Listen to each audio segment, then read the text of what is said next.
I was kind of fooling with the second half of it.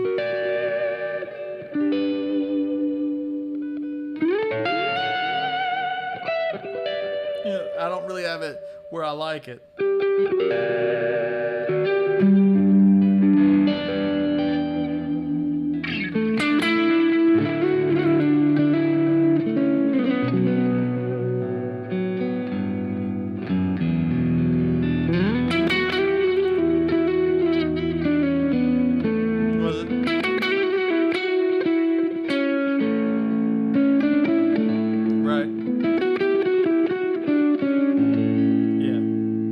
Have some nice chords in there. Right.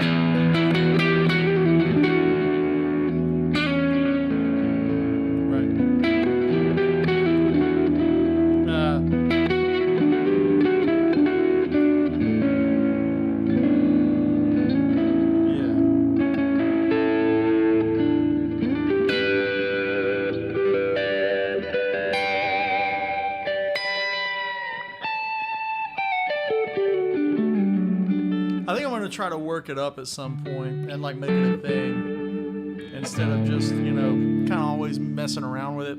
I need to sit down and like make it a proper arrangement. But I love the chords from it. It's so pretty.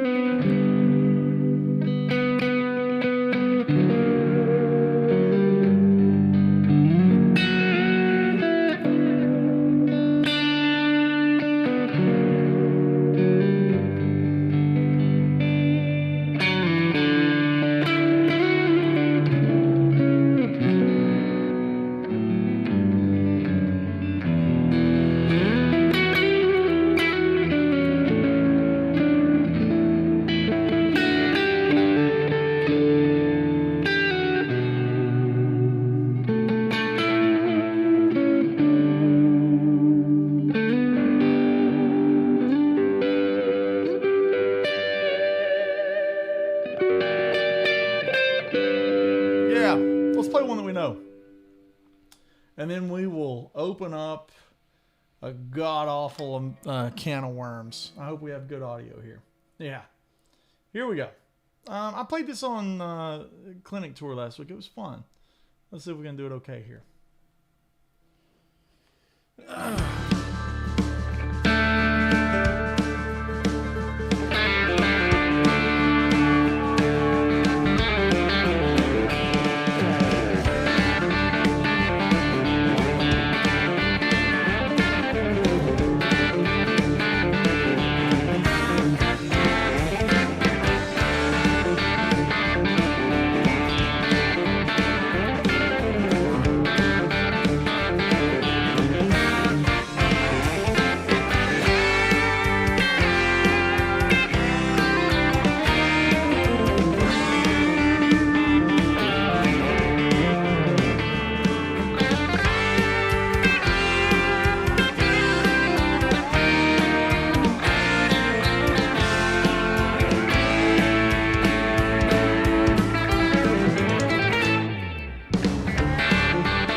we go. The smoke wagon. Skin that smoke wagon. See what it gets you. Yes, it was named after that iconic scene in Tombstone. Thanks for hanging out here on a Tuesday in the lovely Woodshed. We are live, as we do on Tuesdays. Sorry I couldn't be here last week. We were on tour doing some Sir Wheeling and Dealing, visiting some lovely dealers out there in the world. We went to St. Louis. We went to Indiana. We went to Illinois. We went to Albany, New York last week. It was amazing. Had a good time. A lot of good folks. A lot of lovely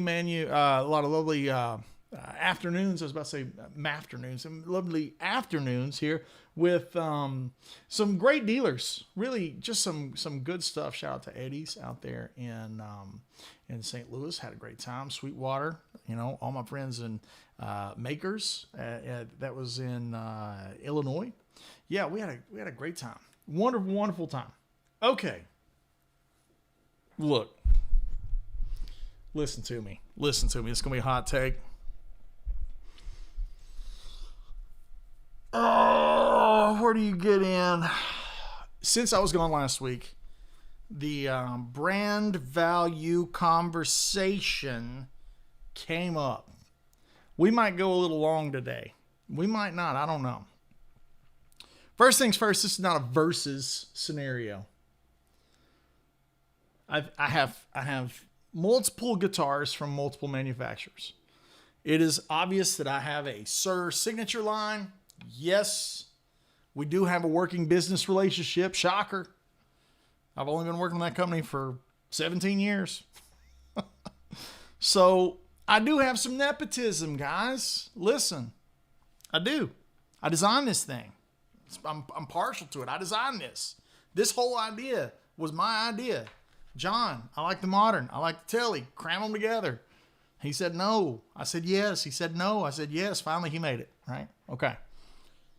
So we've got to get in here deep into brand value. For those that don't know, Fender had a big week. They had a big week. Bungie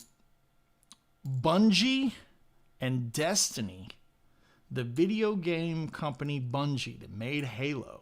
Listen, I love Halo, right? Can I do it? Can I do it from memory? I don't know.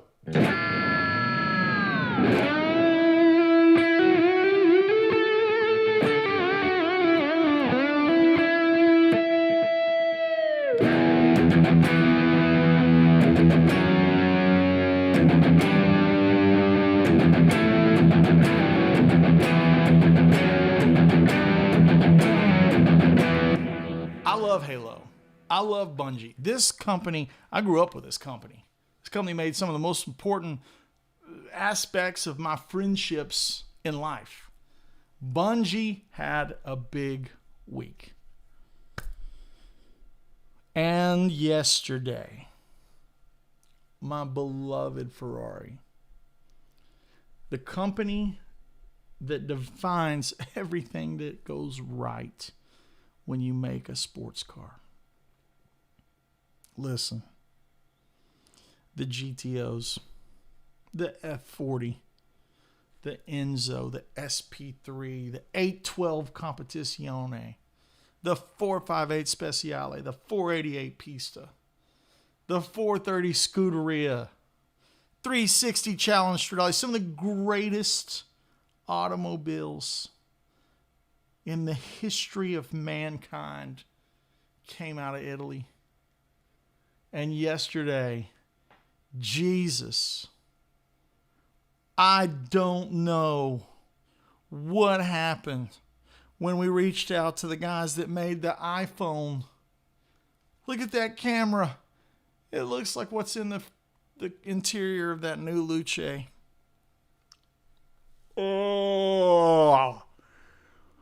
Oh my God. I was talking to Chuck today and I said, we got to talk about brand value. Brand value. Sometimes it gets looped into politics. Sometimes.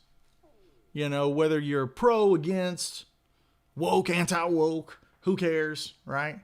Whatever. Brand value. We've seen this with Star Wars and Disney, and Bud Light. We've seen it with everybody. I'm neither here nor there. I wear neither the red shirt nor the blue shirt.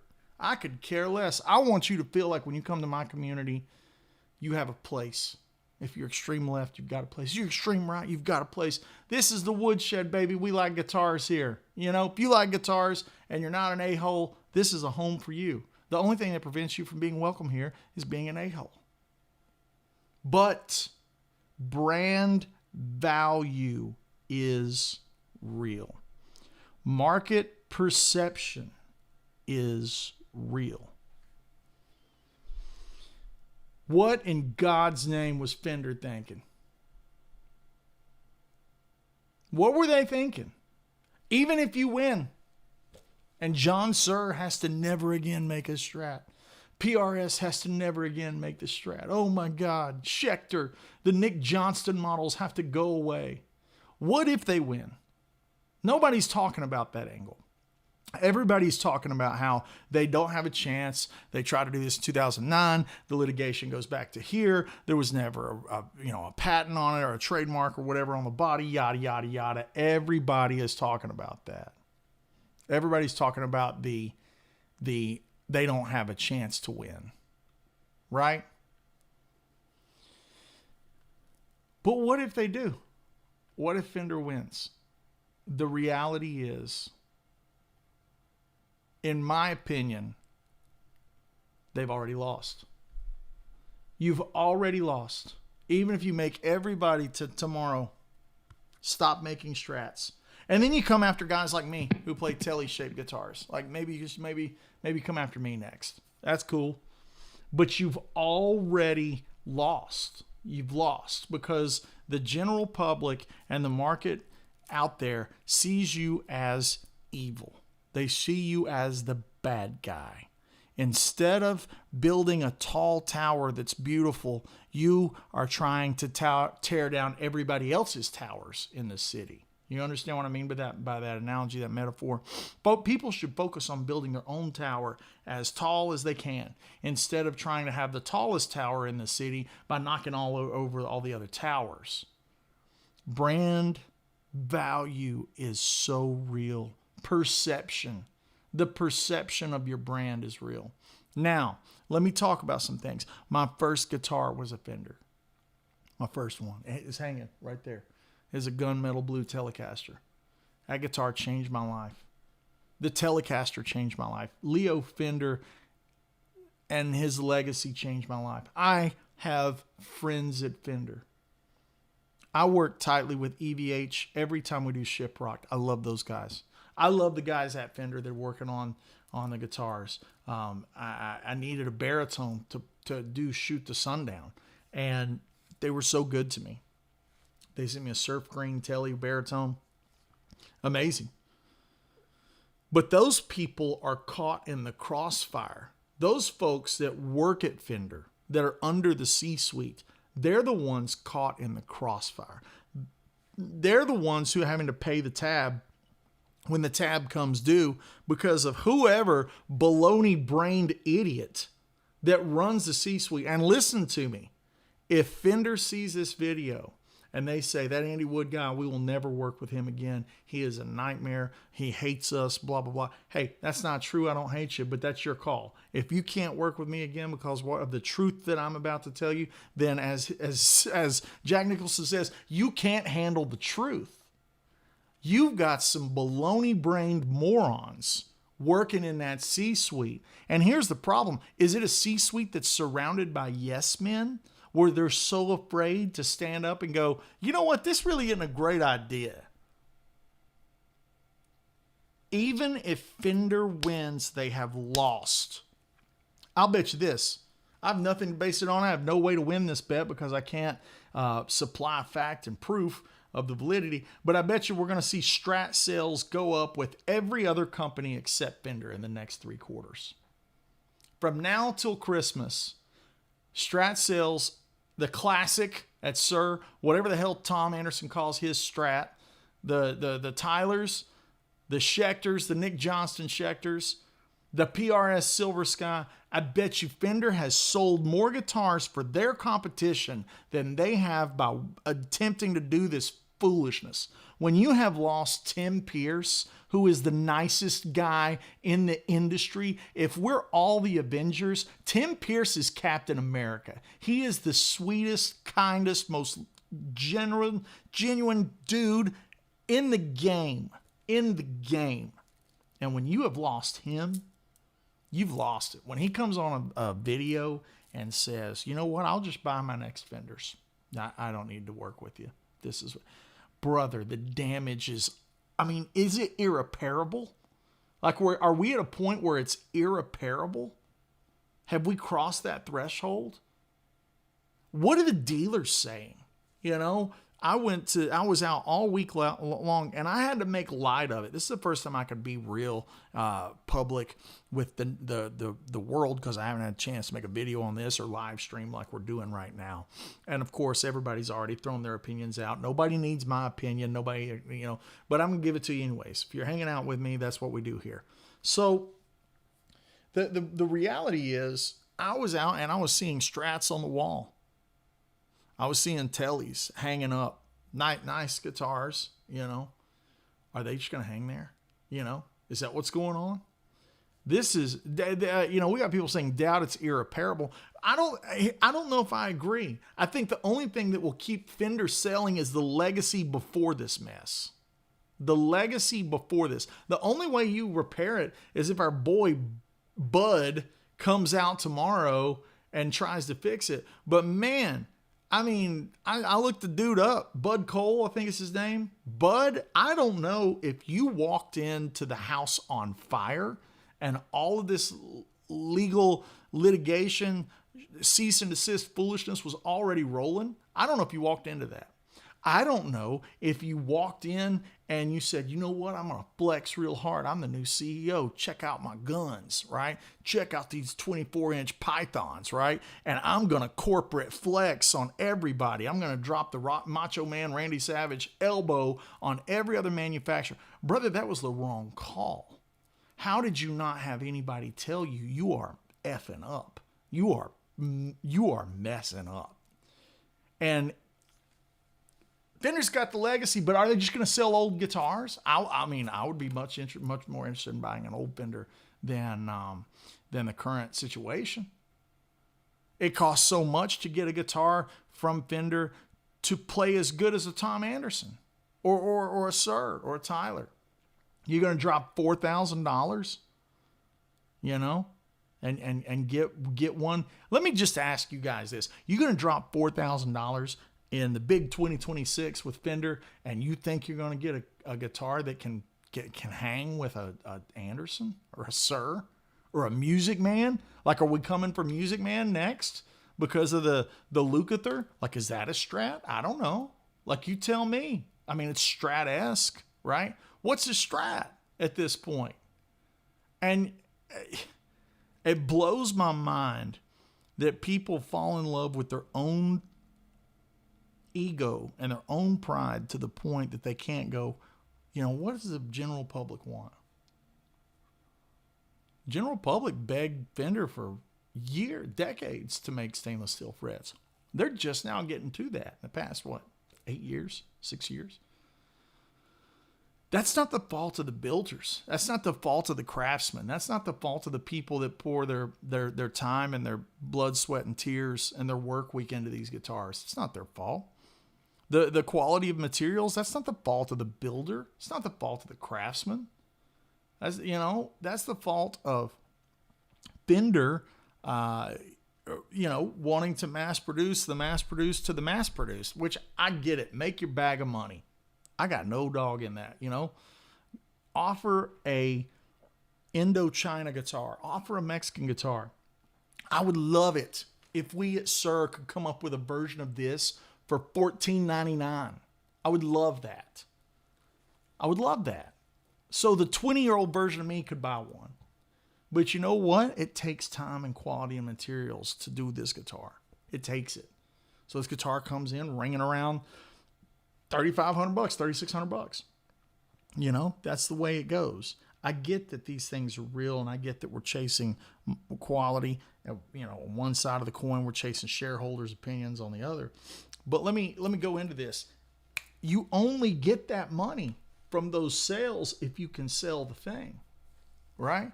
Ferrari's in a unique position, jumping on their side of the coin, because Ferrari's going to release specialty cars, Daytona SP3, F80. They're going to, competitions. They can put you in a headlock and say, look, if you want an F80, you got to buy this Luce. Fender can't put you in a headlock. I'm not defending Ferrari. We'll get to those guys, but they at least have a process of getting this monstrosity of a Luce out the door. And maybe they're playing us. Maybe they're sitting over there laughing because they needed to put out a guitar to suit some EU guidelines on some kind of environmental stuff, and they just did it as a joke, and they're like, let's make the ugliest thing we've ever seen, right? Maybe they're playing us in the whole thing. I don't know. But Fender doesn't have that ability. If you want to buy a Fender custom shop guitar, you just go buy one. There is no blacklisting, right? Doesn't work like the automotive world. But boy, take the past 72 hours, maybe since last Wednesday, and just look at the internet and just look at the people. Look at the comments on Facebook. Look at the comments on Instagram, on Rhett Shull's video, on Tim Pierce's stuff. Across the board, the market is spoken. They're loud. Destiny, Bungie, dumping all their resources into Marathon. All you've done by turning off Destiny 2 as a video game, I'm jumping around here, but all three of these things have the same thing in common. All three of these things are ignoring the market. They're ignoring the consumer. You're ignoring the results of your decisions because you're chasing these small percentage things. And you go, we're going to force everyone to play this game Marathon that nobody wants to play. And we're going to sacrifice the golden goose to do it. This is crazy town. This is crazy town that we live in. Insanity. It would be the equivalent of my businesses, like Woodshed, for example. I take a lot of pride in providing a VIP experience for you guys. You guys have been to Woodshed, it's like glamping, right? It's camping out in the woods, but you got Wi-Fi.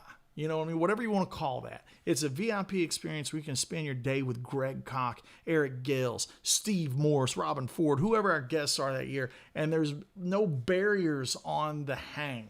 It would be like me ignoring everything that you guys want. When my team and myself, we put out feelers into the world. I ask you guys here in these live streams, I go, hey, who would you like to see at Woodshed? We do a email response at the end of the event. Who would you like to see at Woodshed? You know what I mean? All of this stuff. It would be like me being like, oh, you want Machine Gun Kelly. No offense, Machine Gun Kelly, but nobody has asked for Machine Gun Kelly.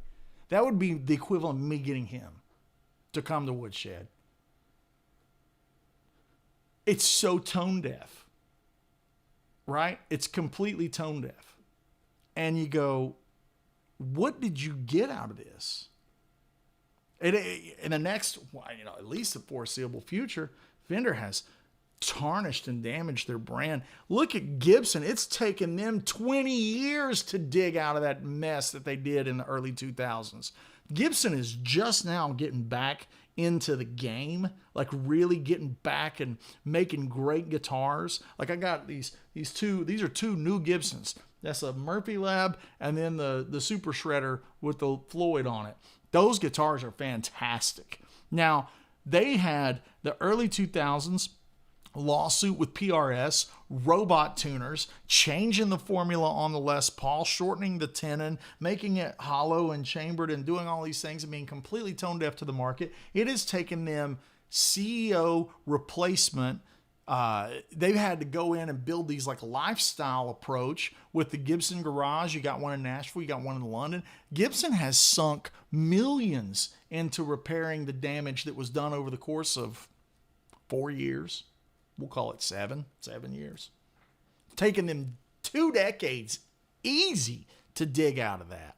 Now, I used the term earlier, irreparable. Like, is it irreparable damage? Look, we don't know that. But if you would ask me about Gibson 10 years ago, I'd have been like, yeah, they'll never dig out. It's taken them this long to dig out. Brand value, boys and girls that are watching this, holy cow. The consumer market will tell you what they want. It's that easy. I enjoy playing all kinds of different music. But if you think that I don't pay attention to the stuff that you guys like, you're crazy. Of course I do.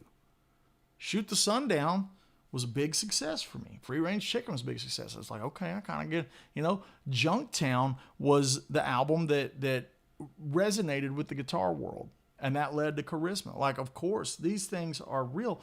I'm not making art to sell like a product, but I am making something that I want to connect with other people.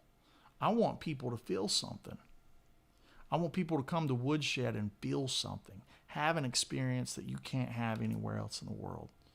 And if you want Eric Gales, I'll do my best to get you Eric Gales. You want Martin Miller? I'll get you Martin Miller. You know what I'm saying? Like,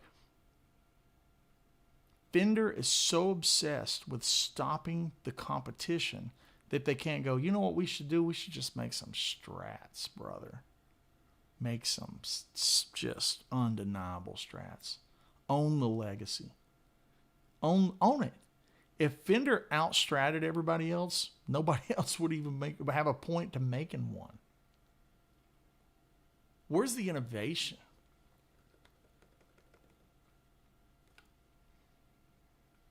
You got 205 different options of the Strat. They're all kind of the same. Does Fender even offer a 24 fret Strat right now? And that's not even crazy. That's not even the most crazy thing that I've ever thought of. But where's the innovation? It's crazy. Jeremy Anderson, boys, says Lambo's greater than Ferrari. I mean, I disagree, but boy, Lambo heard the electric community and shut down theirs. But when it comes time to talk legacy in the automotive game, when it comes time to talk legacy in the guitar game, the two Fs, they're IP defining. They're like, when Ferrari does well, the entire sports car industry does well. When Fender does well, the entire guitar industry does well. I want to see Fender win. I'm a Sir artist, and I want to see Fender make the right decisions. People might think I'm crazy for some of these opinions. How could you say if Fender does well, everybody does well? Because you lift up the value of what we make. We are guitar players. We make guitar music. We need it to be as valuable as possible. We need it to be pop culture. We don't need it to be a meme. When Fender did the celebration of the Strat, I was like, where the hell is Eric Johnson in this video? Like, I love the players that they got. Tom Morello, Mateus, dude, former Sir guy, Mateus Sasato was in that video. Mateus is a monster and absolutely is a strattiest of Strat players ever. Tom Morello, they had a lot of great players in there, but I was like, boy, there's some glaring absentees on this. Was Jeff Beck alive when they did that? I think he was. I think Jeff was still alive. Clapton wasn't in it. I know, and it gets into like, was Fender trying to get rid of the old image and the old guard? Look, I don't know, but you got legacy. Legacy is not time-stamped with uncool because it's old. Brother, an F40 will always be awesome. A 60s Strat will always be awesome. Lean into that. These are the things that define the whole game. They define all of it. I'm playing a Fender shape right now. There it is. It's highly modified. You know why? Because Fender doesn't have the guts to do a 24 fret telly. They can't, and they sure can't execute it on this level. I've said what I said, and maybe nuking bridges at this level. But you go, why is EVH the brand? This is partnership. I don't know who owns who or what the deal is on a business level. But look at Ed. He took a pickup out of a Gibson and crammed it in a Strat because Fender didn't do it. Innovation, moving the ball forward. I noticed this for sure. I mean, this is going to sound like ego. I'm prepared for the comments section to light me up, but I'm not wrong. Charvel started making burnt body 24 fret telly attempts after this thing's success. I took it as the biggest compliment in the world. I said, look, man, they're making a flat black 24 fret telly. I sent it to Justin and John and all the boys that sent it, sir. We had a nice little giggle over it. You think we sent a cease and desist to them? Hell no. Because put that guitar next to this one. This one's going to smoke it. Do I sound egotistical? Maybe, but I'm not wrong. You can be egotistical and not be wrong. And maybe that's where I'm at. And I'm so passionate about this because I look up to these companies. I do. I mean, dude, I have merchandise in my house with Fender on it. John Suhr came from Fender. Some of my favorite players in the history of music play Fender. I want that company to win. I don't want them to be made fun of, called out, making this video. Same way with Ferrari, with the Luce. What are you doing? Like, we love you. We're fans. I'm a Fender fan. I have a B-bender right here. I've got a baritone. I've got my first guitar that the reason I play electric guitar is right there. It's almost infuriating, but I don't let it make me mad. Try not to get too upset about it. But there's a chance that someone somewhere in the music industry will see this, you know, and maybe they'll just walk it back a little bit. I'm not Tim. I'm not Rhett. They're not me. We all have something different to provide to the game. I make solo records. You know, I think Rhett's out with the Midnight playing with them. And Tim's played on every record you can imagine, and he's made a solo record that I love to this day. But we don't do the same things, and we don't have the same story to tell, and we don't have the same perspective. But the fact of the matter is, we're all kind of coming at it with the same angle. Like, what are you talking about? Alexa is saying the Guthrie Govan Charvel. Yeah, that guitar is, but it's not a standard fare Charvel, is it? That's all juiced up to Guthrie specs. The one I'm talking about, the plain Jane, you know, and if you want to compare apples to apples, take the Modern T. That is the plain Jane version of this. It's the same guitar. Like, there was no Modern T. I came up with the idea. And if you compare that to the plain Jane Charvel, it's not even close.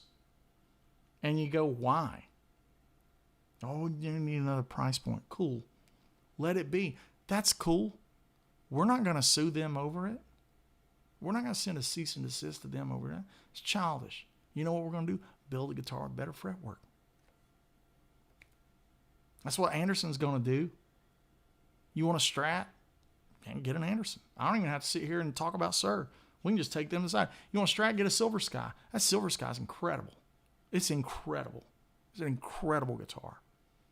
But the point is not the verses of who makes the best Strat.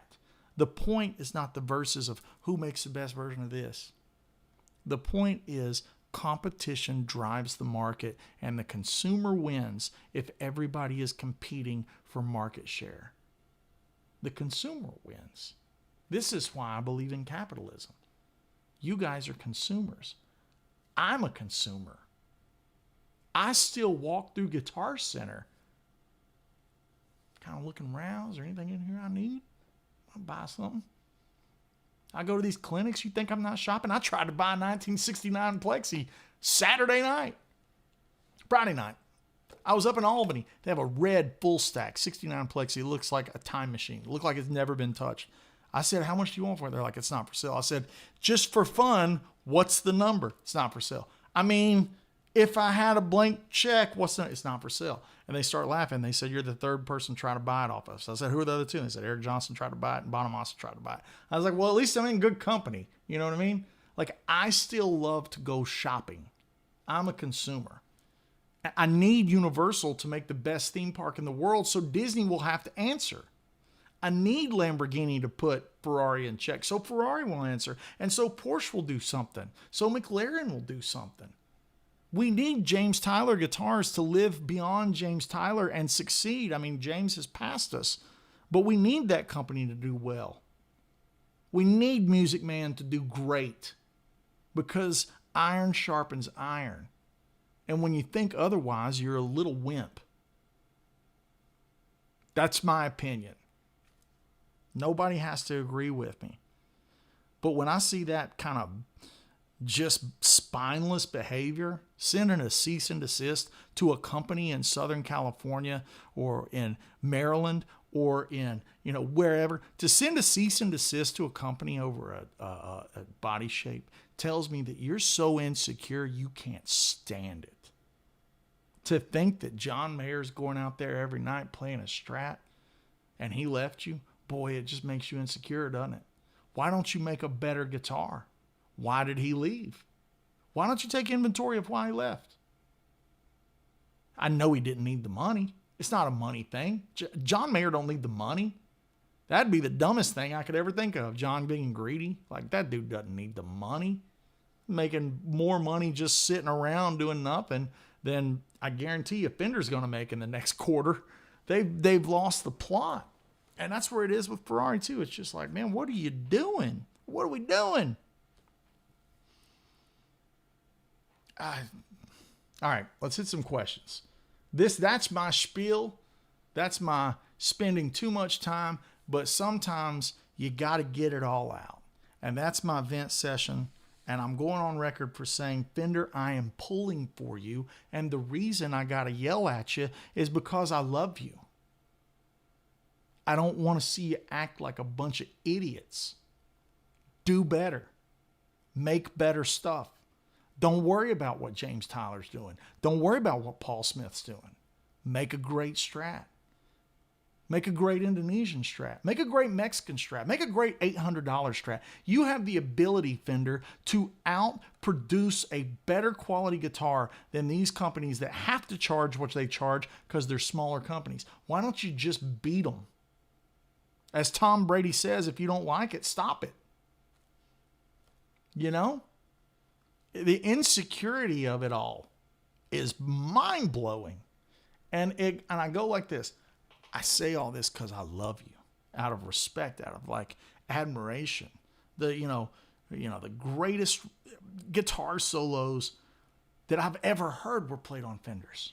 Jeff Beck, Ended His Lovers, Cliffs of Dover, Hot Wired. I mean, it's endless. Little Wing, both versions. Fender, you have cemented your legacy. Why do this and piss on it? And that's what you're doing.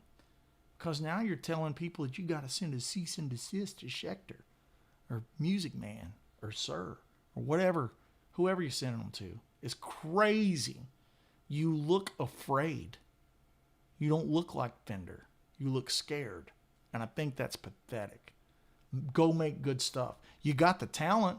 You got the resources. You got the war chest. Why don't you take all the money that you had to spend on this litigation and these lawyers and this cease and desist? Why don't you clean house in your C-suite? Why do you need 205 versions of the Strat that are all basically the same? Why don't you make 5 of them? I'll tell you this. If you want to call me, you can call me. Andy at Andy Wood Music. We'll set up the Zoom call. I mean, I can put my money where my mouth is, for sure. I do think I could do a better job. I think that's crazy that you have sent these letters out. I think it's crazy that you burnt bridges with the guys that sell your guitars. Who you think's going to sell guitars for you? It's Tim Pierce. It's Rhett Shull. It's players. It's guys in the game. It's guys that have a following. Guitar is like race cars. It's like football. We're going to wear the jersey of our favorite team. And when you lose the star quarterback like Tim, you have lost the plot. Everybody that had great fenders will continue to play those old ones. People will continue to seek out vintage fender. What we're talking about is your future and your present day brand value. It is crazy. Question time. Let's go. All right. Alvin says no way Fender is going to win this case. Even if they won it, they lost. Corey Maples. Good to see Corey. How do you handle swapping guitars with different pickup configurations and how they react to the pedal board? I embrace it. If I play a Gibson and it's got a different tone and different levels, I embrace it. I don't change anything. Let the guitar be different. I think there's a case of samesies that guys get trapped into where they're like, man, my Telly just doesn't sound like my Strat. It doesn't sound like my Les Paul or my SG. I'm like, brother, that's the point. You know, that's something that I would embrace. Somebody says Ferrari troubles got to me too. Yeah, they did. It's fugly. Yeah, it is awful. That bothers me. This is the company that gave us the F50, the Enzo. These are, what did we do? Unless you intentionally try to do it. Now, here's the thing. You know, if Ferrari sees this and they blacklist me, man, I hate that. You know, just have to get them used. That's like the Fender thing, right? I mean, but you go, I'll tell you one thing's for sure. Every SF90 owner and 296 owner is way happier right now. Every Pura Songway owner, they're all happy because this just disaster, this open autopsy of a car, just kept the value up of the ones that are at least somewhat, you know, normal, right? Shrinking competition. This is from GW Marmon. Shrinking competition is always bad for the consumer. It is always bad for the consumer. We need people. We need PlayStation and Xbox, Coke, Pepsi. We need this stuff. We need more of it. Competition is the way. We talked about Fender's bad management a few weeks ago, and we were wondering, how did they lose the Mayer account? Exactly. I don't know. Jeremy says, I was going to spend $20,000 on new Fender stuff this year for myself. For sure, that Strat style bodies increase, except for Fender. That's what I think is going to be the case too. Hey, I mean, absolutely. Hooray for Tim. Yep, absolutely. If Fender wins, it may force innovation. What if you have to redesign the Whiskey Telly body? I say the public wins newly designed guitars. Hard disagree, because you know why? I'm still going to play this. They can't cease and desist the things that are already out.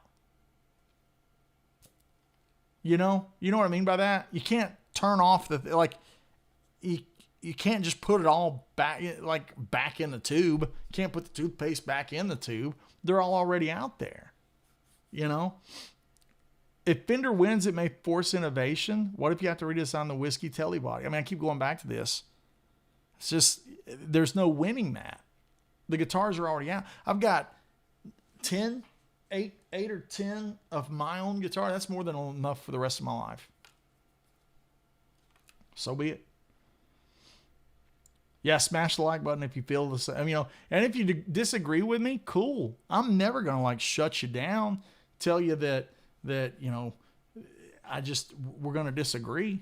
But absolutely, this is a conversation for us to have. If you guys think it's the right move, hey, good. I think it's the worst move. All they accomplished was losing a lot of loyal customers and an unimaginable amount of goodwill. That's absolutely right. You lost the goodwill. Yeah, Album's talking about the Music Man thing. Doubt is irreparable. If the CEO came out tomorrow, this is saying he doubts it. This is Shredding Finn. He doubts that it's irreparable. CEO could come out tomorrow and apologize. I bet things would cool down within the month. It would take... Now you've started the domino effect. Right? So CEO comes out and apologizes. Does that mean now that there's going to be welcoming back into open arms, or does it look a little bad, like he's groveling because he's seeing, it's like, what do you do at that point? That's why my initial statement is they've already lost. Because you did that, I don't think there's a great way to get back in favor. Yeah, there's going to be the conversation for sale pre-2026 and post-2026. Consumer goodwill is filled drop by drop, lost by buckets. I love that. I love that. I love that. Consumer goodwill is built drop by drop, and it's lost buckets. It's lost by the buckets. Man. General THC, I kind of regret buying my Charvel a few months ago after this. I'm not trying to make you feel that way, dude, but I have to be honest. I have to tell the truth, you know? Is Bud afraid of Chinese brand guitars with better specs and cheaper? Fender needs to step up the game. It goes back to that. Are you afraid? Are you just afraid? You know? Vlad is saying, I bought a Fender Ultra Strat. I have to re-radius it and re-fret it. Mineral Slim says, I'd love to be able to drop $4,000 on gear. This is a great comment right here, and I'm going to address it head on. I didn't have money growing up. And when I made the decision that I was going to go full career mode and I was just going to triple down on myself, I was going to bet on myself. I took out a loan against my car because it was the only asset that I had. I lived in an apartment and I had my car. And I took out a loan against my car and I bought 2 Andersons and that diesel right there, diesel half stack. I started. So money wasn't available to me, but I borrowed and I got what I needed to do the job. I'm not advocating that. You might not even be a career player. You might be a guy that, you know, is an electrician. You might be a stockbroker. I don't know what you do, brother. But $4,000 isn't just something that everyone has all the time. That's why this is personal. Because if you stretch and save your money and you work your butt off and you finally get to that rung where somehow you've pulled enough, you know, quarters out of the couch and you've mowed enough lawns and delivered enough newspapers and you've done enough work in the world to be able to drop $4,000 on a guitar, or God bless, $250,000, $300,000 on a car. If you've worked that hard, shouldn't it be great? Shouldn't the competition at that level make you feel good? Right? Instead of being like, well, Fender's clearly afraid of these other guys, so that's definitely not the guitar I'm going to buy. That's what that tells me. Fender's afraid of PRS. Maybe I need to go check out the PRS. See why they're so afraid of it. Right? The insecurity tells me that you're afraid of it. Brother.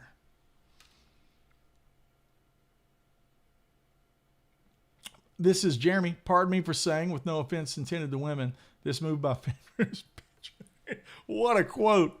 Oh. Yeah, the Schechters are great, man. Tom Anderson, if I'm not mistaken, worked this Schecter. Yeah, Diego is saying this is not capitalism, it's anti-capitalism, right? Because he's trying to shut down the competition. Yeah, that's a great point, Diego. I love that, brother. I love that. Like anti-capitalist. Monopoly. Yeah. Yeah, Ferrari's not a monopoly, though. They're just making horrible brand value decisions. The ads are freezing and stream, so I don't know. Okay, I'm just looking for some more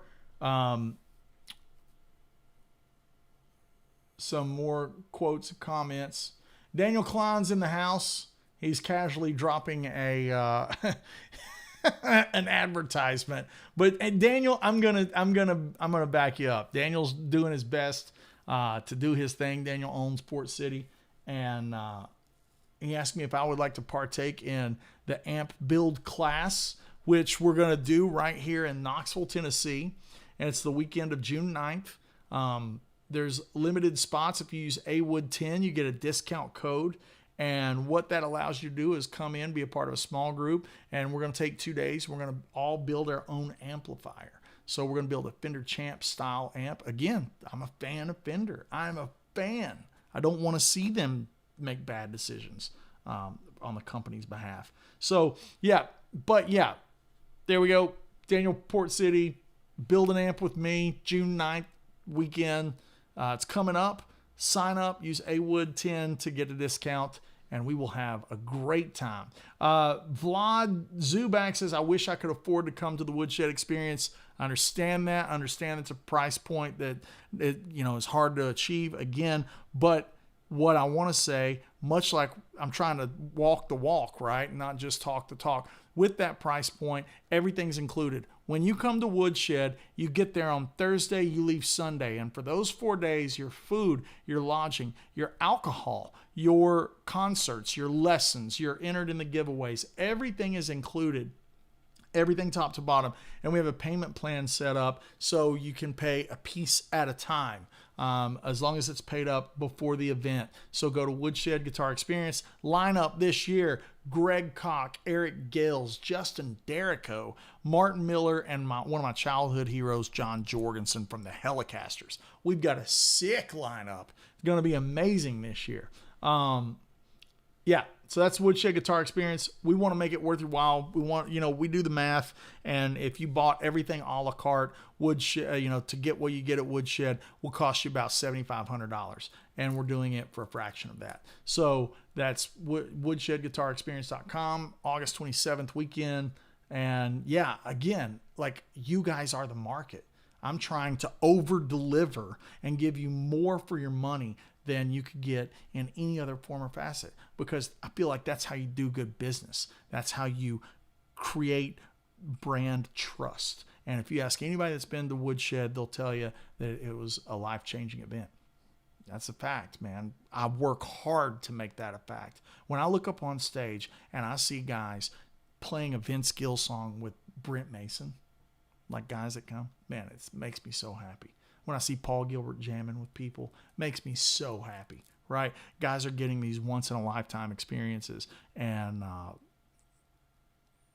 just want to be a conduit to that. I just want to be a source for people to have that experience, and I want to offer at a great deal. This stuff means something to me. This stuff has been my therapist through the hardest days of my life.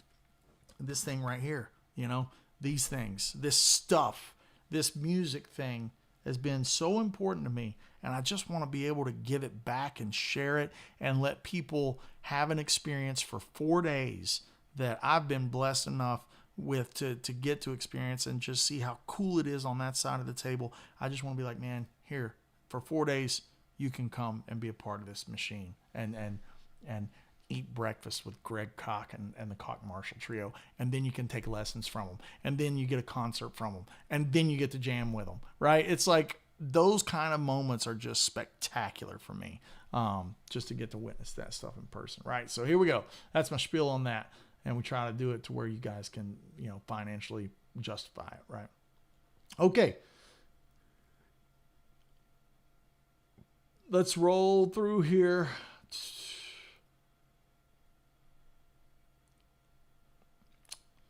Love the feedback here.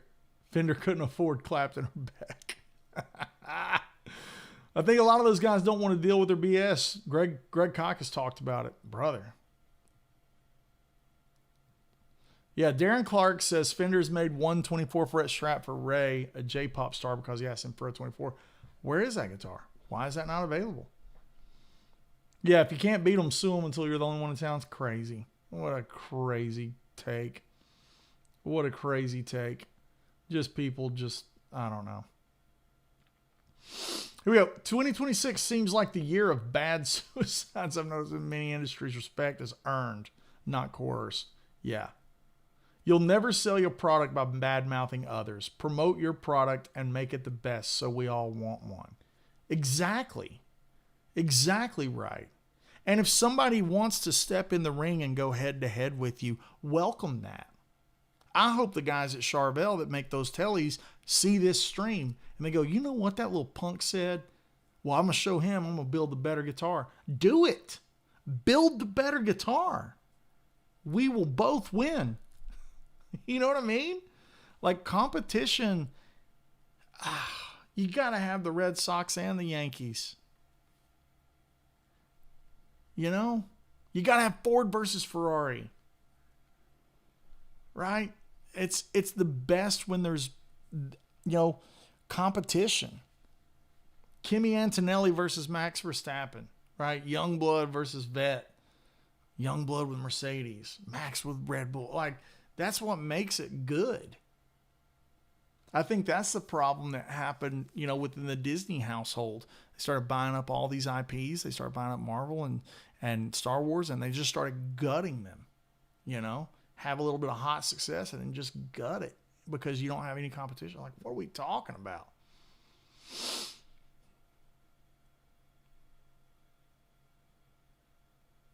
Yeah, I felt great laying out the cash I worked hard for on my latest Sir. That's the way it's supposed to feel. Save up, work hard, feel great, feel like you got a deal, man. That's the thing. As a strat guy to the toenails, the whole thing makes me sick. There it is. Yeah. I mean, in no way am I saying that the strat or the telly shouldn't exist. Absolutely not. These are it's the lifeblood of the industry. Strat, telly, Les Paul, I'll die on that hill. This is the holy trinity. Strat, telly, Les Paul. The holy trinity of electric guitar. They should all lead. All three of those lines should lead. And it'll make the Paul Smiths of the world and the John Surs of the world and the Tom Andersons of the world toe the line. It'll make them. Because you got to catch the leader. It's not what happens. It's not what's happening, right? It's not the current lay of the land, right? All right. Mark Gamble saying, change it up, make it your own. It's not about who makes a better strat. If someone stole your song verbatim, was making money, you'd be pissed off too. I don't know if that's true, Mark. If somebody stole my song and made money off of it, let's say my name is Bob Dylan, and let's say this guitarist named Jimi Hendrix stole my song and made money off of it. I don't know if I'd be mad because the version's killer. Trent Reznor, the song Hurt that Johnny Cash, Trent gave it to him. He said, this is no longer my song. I mean, I would be a hypocrite because I covered Rooster. I hope that Jerry wouldn't be mad at me over that. I hope he would see that as honoring it. I didn't get a cease and desist from Jerry. You know what I mean? You know what I mean by that? Like, how do you not look out from the boardroom in Corona and your Fender and you go, man, everybody is trying to be us. Look at everybody trying to be us. Instead, you're trying to like cease and desist it. It's like, brother, it just looks so afraid. It looks so weak. It looks so mismanaged. You know?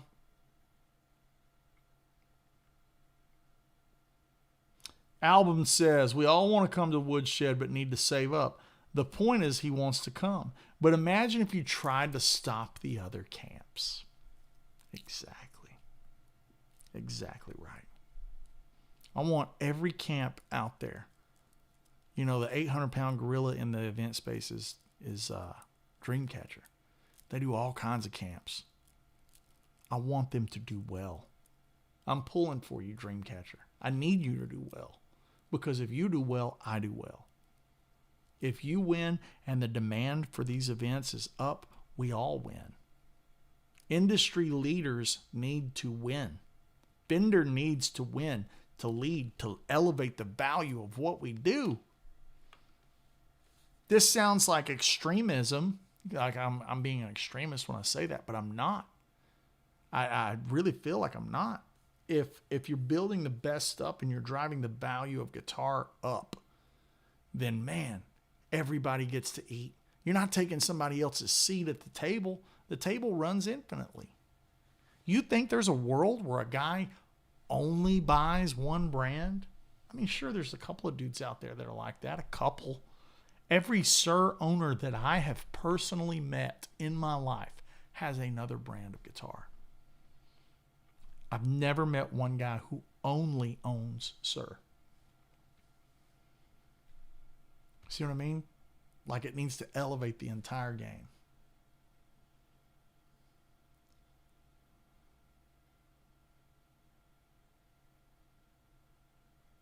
Every guitarist buys mini guitars.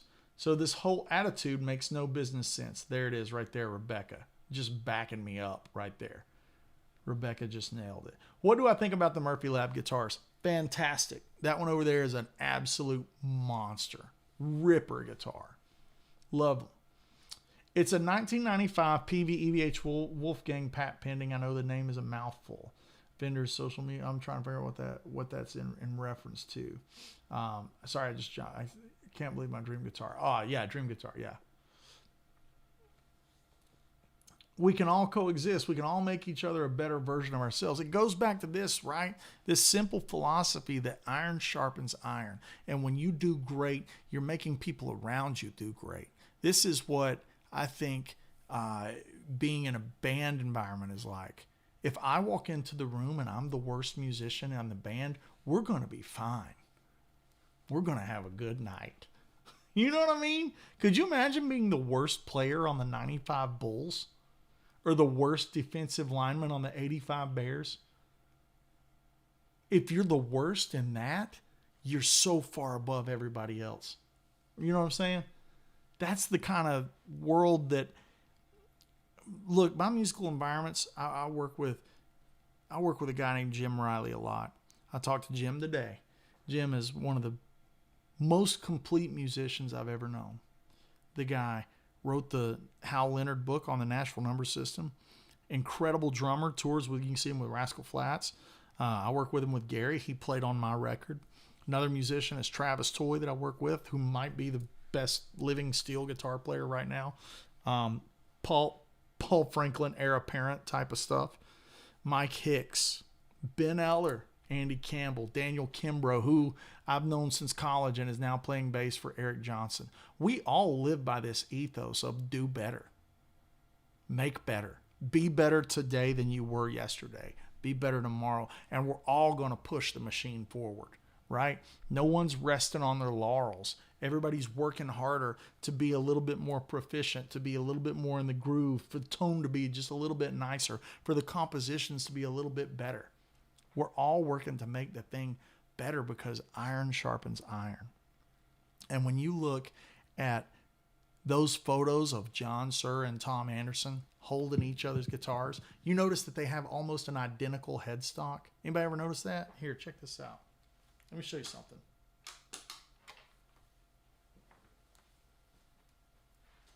One of my prized guitars.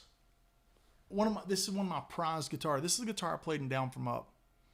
This is one of my prized instruments. This is a Tom Anderson drop top. This is one of the best sounding playing guitars I've ever had. You ever notice how similar the headstock is? Look at that. Look at this, guys. Almost identical.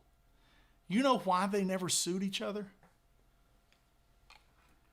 Think about that. They never sued each other. They just kept trying to outdo each other. And that healthy competition gave us these things, right? They never went for each other. They didn't have to.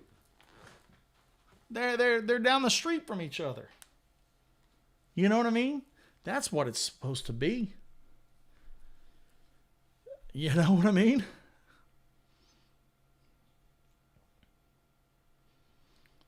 Being on the 95 Bulls is good enough. Yeah, exactly.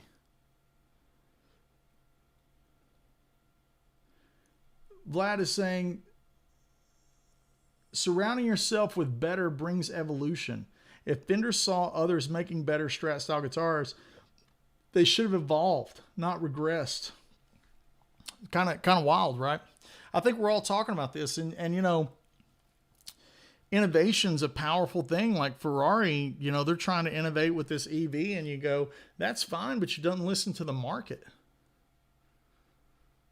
What is Ferrari's secret sauce? At the end of the day, the entirety of that company has rested upon Italian beauty. Go back 70 years, the race cars were beautiful. Testarossa, beautiful. 488, beautiful. F12, beautiful. The design language that Ferrari has always been the secret sauce. Sometimes V6, sometimes V8, sometimes V12, sometimes turbo, sometimes not. None of that was ever the question. None of that was the secret sauce. The powertrain has never been the secret sauce to Ferrari. Yes, some of them have the really iconic sound, but at the end of the day, the reason those cars and that brand is who it is because of that Italian design language. And boy, when you take that away, what have you done? You should have left, what's his name? John Ivey, should have left him in Seattle, brother, with the iPhone, the iWatch. The car looks like it's already dated in a bad way. It looks like the iCar that never got developed in 2013. You didn't listen to the market. This is brand value 101, gospel according to Andy. Everybody can light me up in the comments. You can tell me how wrong I am. You can give me a million reasons for how wrong I am. But at the end of the day, it's my opinion. Then I believe in it. And boy, it sure does seem that I'm not alone in that opinion. It sure does seem like the rest of the world is with me in that opinion. And there's a shared hive mind going on. And that is, in and of itself, brand value. Market response. That's it, man. That's the thing. Give people what they want. If I went to see Guns N' Roses and they didn't play Sweet Child of Mine, I'd lose my mind. I've heard that song 100 billion times. But when I go see them, I want to hear Slash kick off Sweet Child of Mine. Play the one that brought you.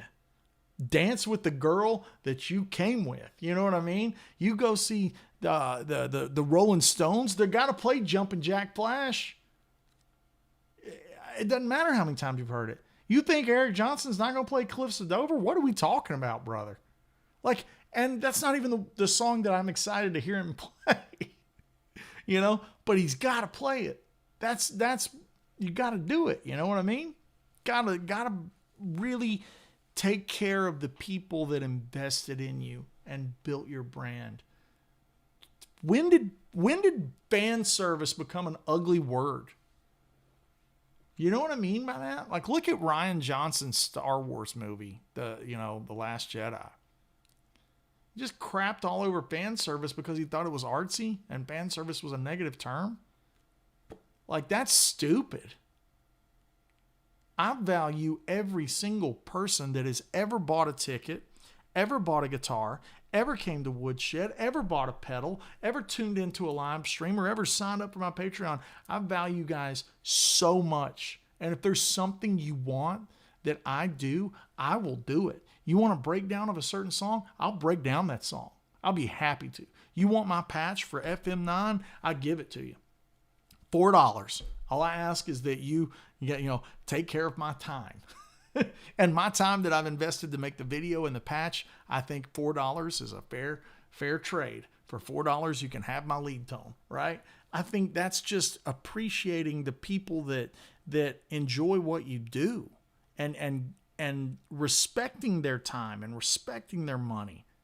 And I know this sounds a little scoped out, but all I see from this past week with Fender is just disrespect.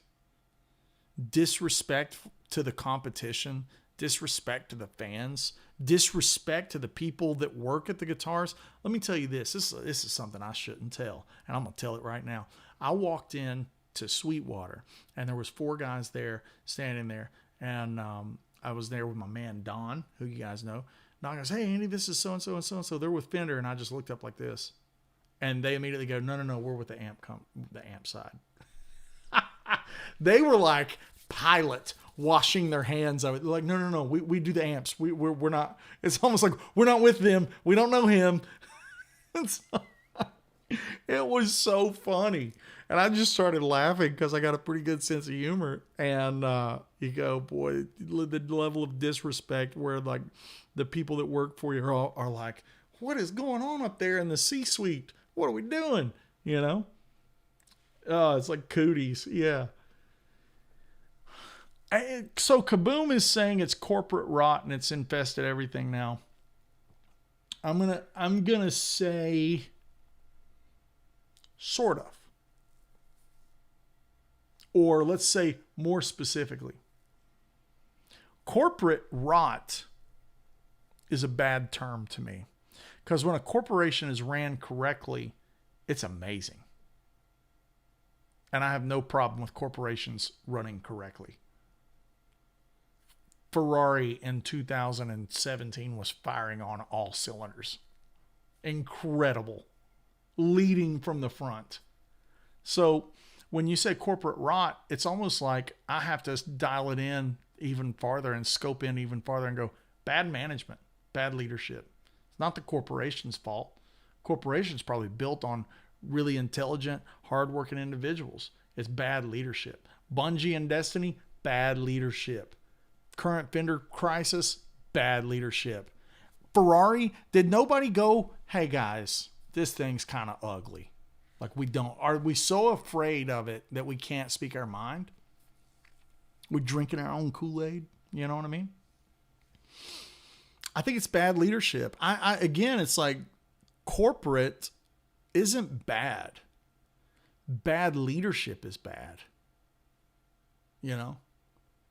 You look at corporate, I mean, when you go out on the road with a big act like a Luke Bryan or a Kenny Chesney or a, Rascal Flatts, you got 100 and something employees out with you at the same time. You got 84 people on the road at the same time. That's corporate. John Sir, I think he's got over 100 employees now. He's corporate.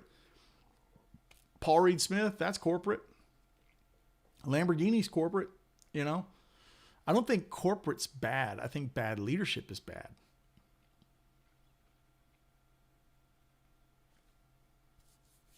Interesting.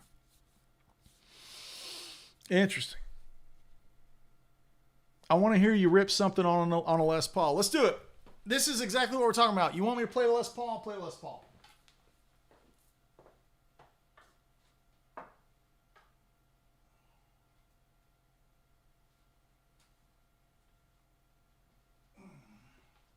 Murphy Lab. Gibson currently corporate, making great guitars. Can't hate on the quality. They're doing it. Turn this off. Get this thing in tune here.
Let's play one on it.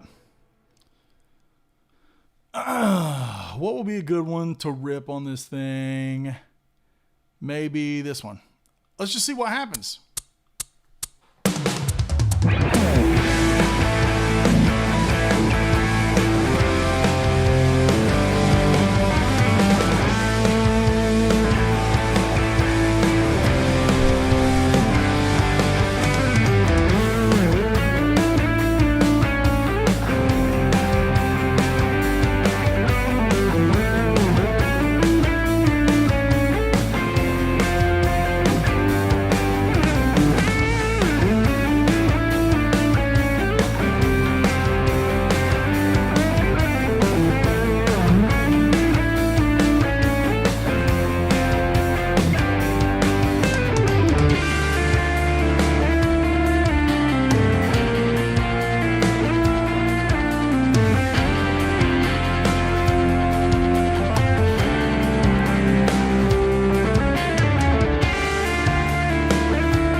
Lester Paul action. Yeah, some fun stuff there. It's a good one.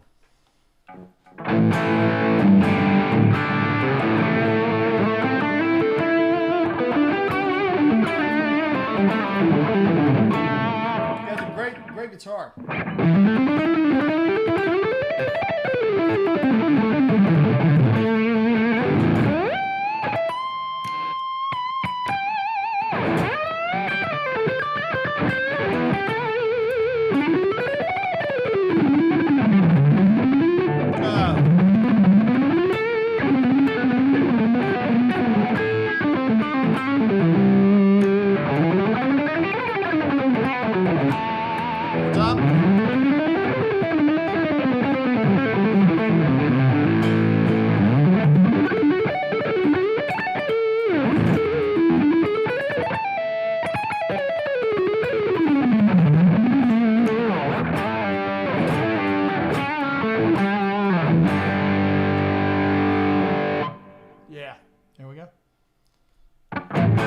Good tune. Fun one to play. Trying to see if there's another one in here that might do well on the Les Paul.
Really cool guitar.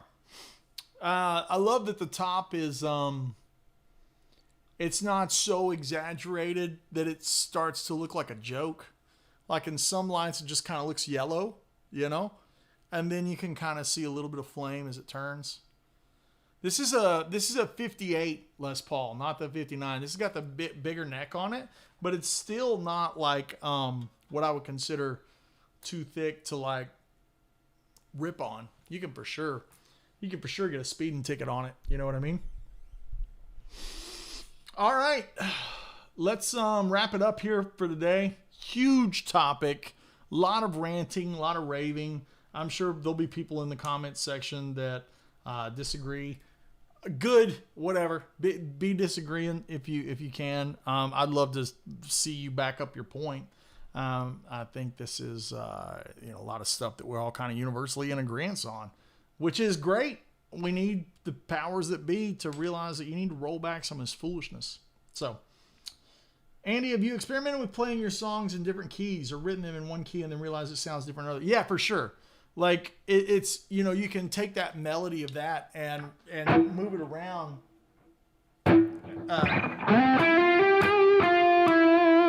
That's in C. You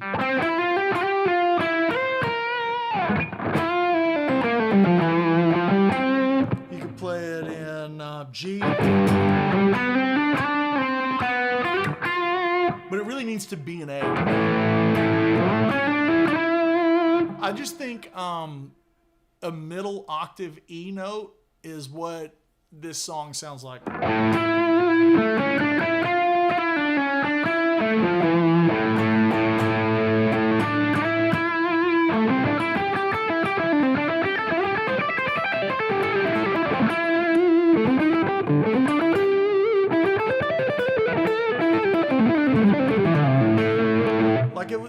Like to me, A, F sharp.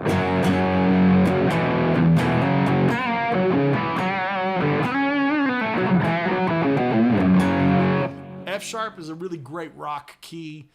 But yeah, You know, and the other thing I had to factor in was the modulation and having the open strings.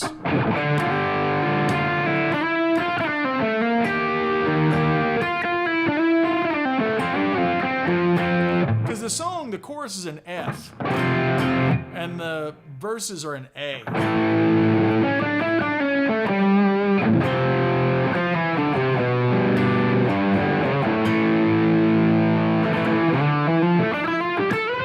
And it switches to D minor, right?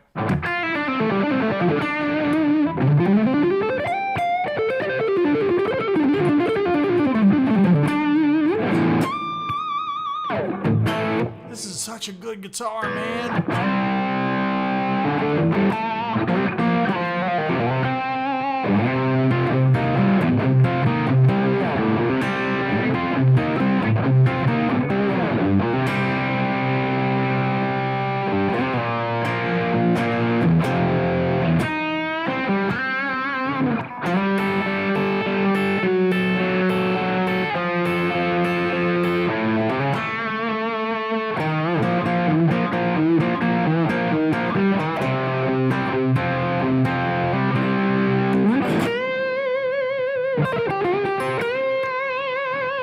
Maybe with a little more.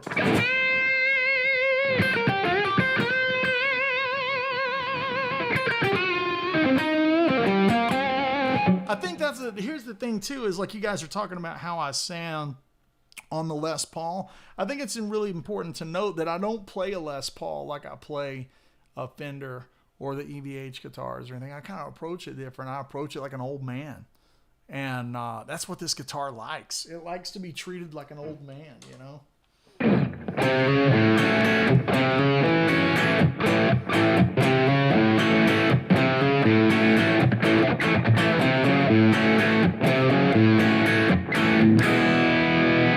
You know, when you play that kind of stuff on it, it sounds good. So, you know, I think playing the kind of slappity, tappity, sweepity stuff that one would play on a shredder guitar doesn't really translate to this, and I think that's why guys either love these or hate these, just like the Space Shovel Super Shredder guitars. I'm just a person that enjoys the differences. So when I go drive this car, I drive it like this car is meant to be driven. When I drive, you know, one of these super shredders, I drive them like they're meant to be driven, and it's enjoying the differences that they have. All awesome. I love what Earl just said. Les Paul's growl, Strats sing, and Telly's scream. I really love that. I love that. That feels right. You know what I mean? You know, it's like, and again, it's like the Les Paul to me is the old man guitar, and I like that. I like the way that makes me feel.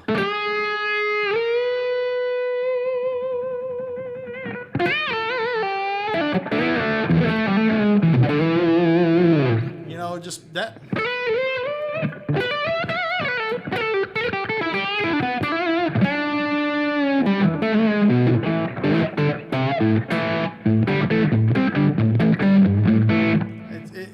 You know, that kind of stuff feels better on it.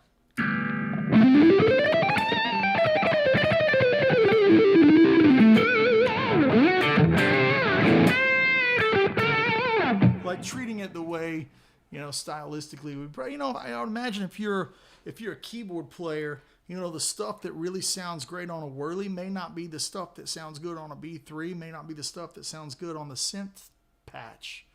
And that's kind of how my brain thinks about these things. It's like drive them the way they're meant to be driven. Holy crap, speaking of keyboard guys, Mike Hicks is in the house. Listen, everybody needs to go click on that man's channel, check out his stuff. I'm blessed to work with him, and I don't get to work with him nearly enough. Mike is fantastic, inspirational player. Good to see you, brother. We need to catch up soon. Need to catch up soon, man. He just said facts. It's the key. You can't, you know, like, and this is a great, man, I've heard Mike kick off Broken Road, and he got all the pretty clean piano stuff, but when he goes to the whirly sounds and the spinny kind of sounds, the touch is different. The way he comes in is different. And I think that's the way guitars are to me. Like when I play a Strat, it's a different thing. When I play this, it's a different thing. And I think that's That's good. I don't want to pick up every guitar and sound the same on everything and then only be really one that I sound good on. I want to play them all the way they're meant to be played, and then when it's time to do the session or make the song or play live, I get the guitar that evokes the correct emotions, and then you play the correct emotions that thing is evoking back at you. You know, differences, man. Yeah. So here we go. That's it. Thanks for hanging, everyone. Mike, great to see you, brother. And wild topics, man. Competition. Let's take the. Here's the TLDR.